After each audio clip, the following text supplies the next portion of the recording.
Hey everyone, something really shocking has happened in the world of international education.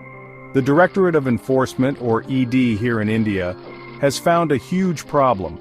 People are being illegally smuggled into the US using Canadian study visas. Can you believe it? This operation is huge, involving over 260 schools in Canada and thousands of agents all over India. The ED is finding out that these criminals trick people who want a better life in the US. They promise them an easy way in using study visas for Canada. This has really shocked people in India and other countries. It shows how the international education system can be taken advantage of. The ED is still investigating, but what they've found so far is very concerning. This situation shows that we need to be more careful and have stricter rules in international education. It also shows how desperate some people are to get into the US, risking everything. This discovery reminds us of the sad reality of illegal immigration and how far these bad guys will go to take advantage of people. The ED is just starting to uncover what seems to be a much bigger problem. This is a wake-up call for governments and schools around the world to work together to stop human trafficking and protect the education system. To really fight this, everyone needs to work together to stop these criminal networks and bring those responsible to justice. The people doing this are very clever and organized. They've found ways to use loopholes in both Canadian and US immigration systems. Here's how they do it. First, they find people who are desperate to go to the US, often those from poor families in India with not many opportunities. Then, they offer them what seems like an easy way to get to the US using Canadian study visas. They tell these people that they'll be students in Canadian schools, which is important for the visa, but their real goal is to get them to the US. Once in Canada, they're secretly taken across the border illegally. The traffickers charge a lot of money for this, and the people going don't know the risks.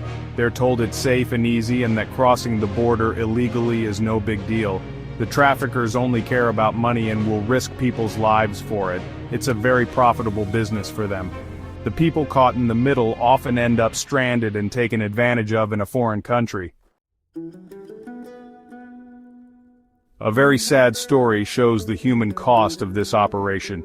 In early 2021, a family of 4 from Dingucha in Gujarat froze to death trying to cross the US-Canada border. They were victims of this scheme. This tragedy brought the issue to everyone's attention, showing how dangerous these operations are. The Dingucha case shocked people everywhere and made them angry. People wanted justice.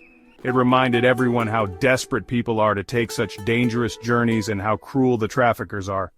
Experts in the education field are very worried about how the system is being used. Sumit Rai, who started the study abroad company U-Gateway, says this is a wake-up call. He says it's important to carefully check if student applications are real. Ravi Lokhan Singh, the head of Global Reach, another big education company, agrees.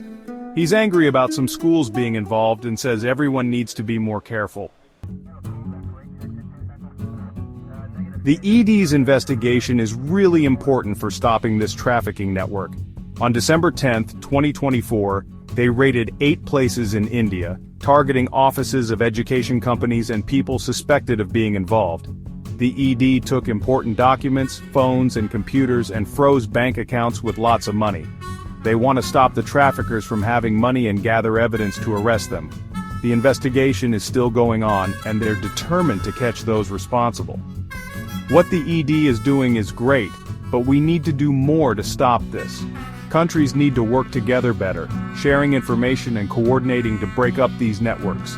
Governments and schools must close loopholes in the system that make these operations possible.